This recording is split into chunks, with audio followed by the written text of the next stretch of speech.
So let's talk about Carat. Okay. Tell us about the agency and what their position is in the industry.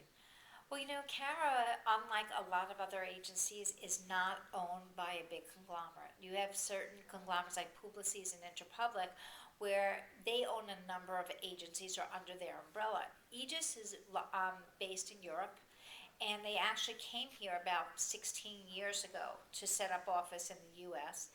And Pfizer was one of their first clients, and the company has grown. Has every agency starts and they grow, and then they dip, they lose some accounts, and they've grown. But right now, Cara is really riding high. We just won the General Motors account, which was a $3 billion account. Congratulations. Thank you.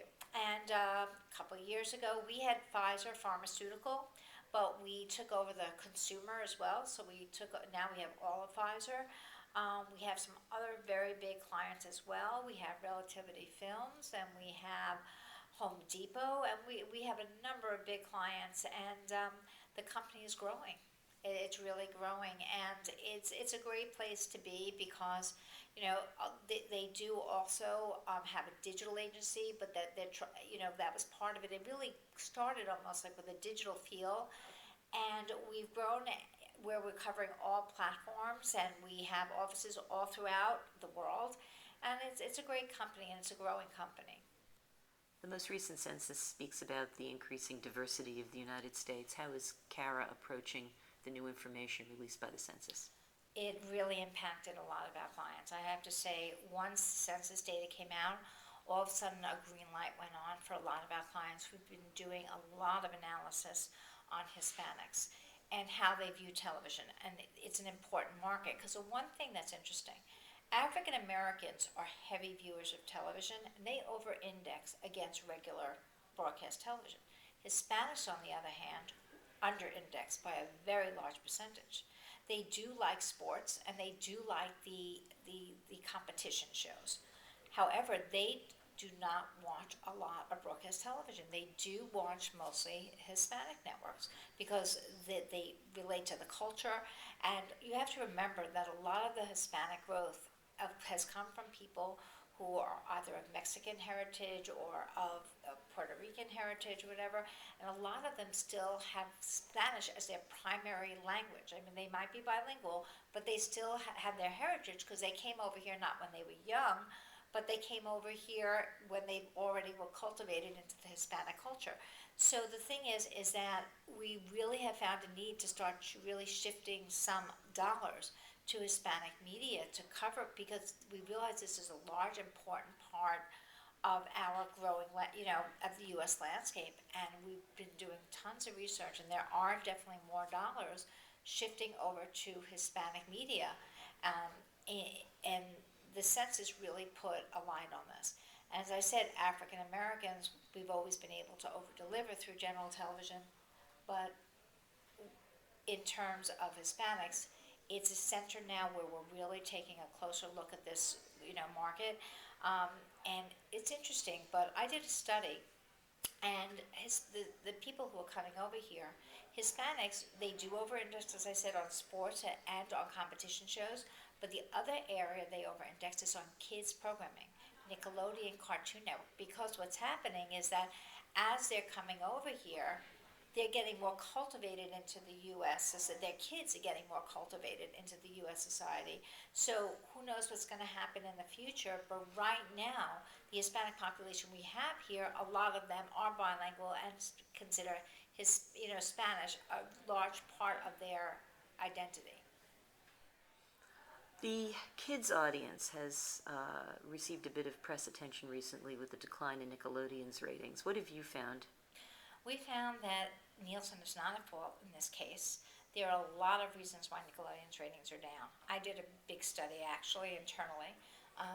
And the thing is that Nickelodeon's been seeing declines. They were saying, oh, this is a big decline, but they were declining week by week, month by month.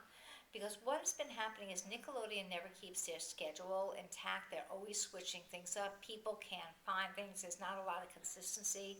A lot of the shows that they have, they've been on for a long time.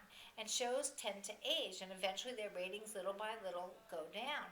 And a couple of the new shows that they had added on were not as big a hits as, their iCarly, and iCarly, which was a huge hit for them, saw their ratings decline over, and that took a big chunk of their ratings.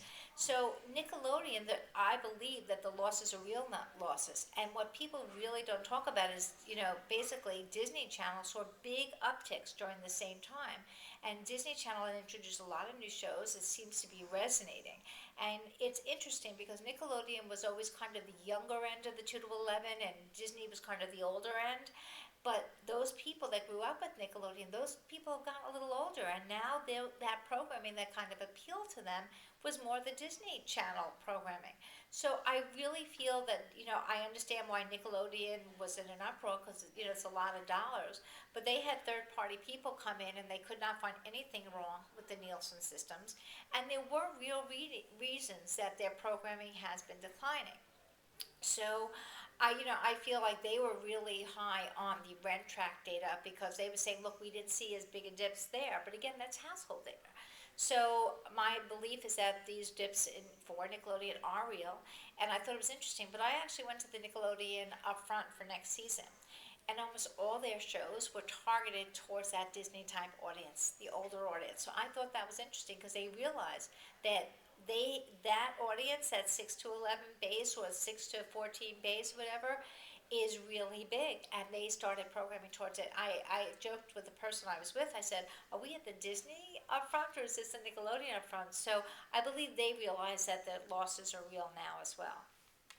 So how do you think the upfront will parse out this year?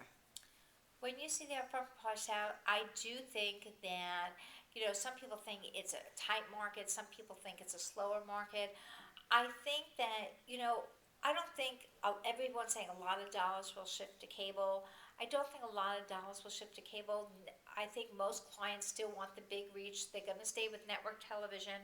However, there might be some reallocation of cable dollars because, as I said, some mid-tier networks are seeing bumps because they're producing original programming. So I think there might be some shift of cable dollars, but I don't think network dollars are going to shift off into cable. However, what's interesting is that as an agency, we've been looking to putting some dollars on the network end into off-net digital platforms such as Hulu, whatever, and that's one of the considerations we're having because we see viewers, we're trying to follow the viewers.